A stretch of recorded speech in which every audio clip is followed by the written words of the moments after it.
عزیزانو قرآن عظیم شان کې الله عز وجل قسم کوي چې انسان مشقت کې پیدا شوی دی، انسان مشکل کې پیدا شوی دی، انسان ژوند له مشکلاتو څخه ډک دی.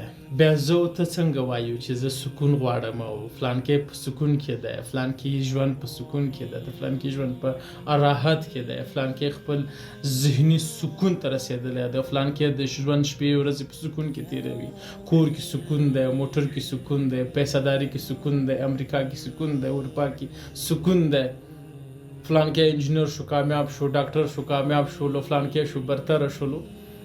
عزیزانو الله عز وجل قرآن عظیم شان کې قسم کوي او وایي چې انسان مشقت کې دی. دا په دې معنا چې د ځمکې پر سر باندې به یو انسان هم تاسو داسې پیدا نه کړي چې هغه مشکل ونه لري، هغه سره د ژوندانه مشکلات مل نه وي. خو مشکلات به فرق وي، څوک به صحي مشکل لري، څوک به اقتصادي مشکل لري، څوک به سیاسي مشکل لري، څوک به امنیتي مشکل لري، څوک به یو نه څوک به بل نه مشکل لري. مشکل به اتمن لري. د ځمکې پر سر به څوک هم داسې پیدا نه کړي چې ووایي چې هغه مشکل نه لري، هغه په سکون کې دی، د ژوندانه شپې او ورځې ښې تېرېږي.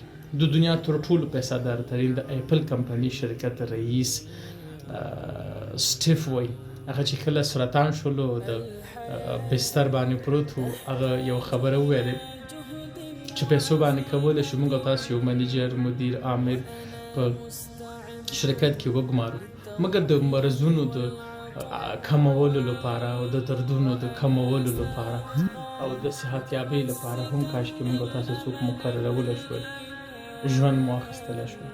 عزیزانو څوک هم په راحت کې نه دي، څوک هم په سکون کې نه دي.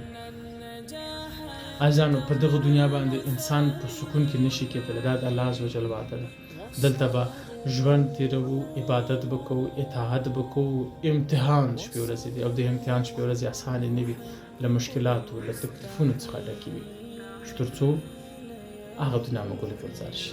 عزیزانو الله عز وجل راضي کړئ، عبادت وکړئ، اطاعت وکړئ.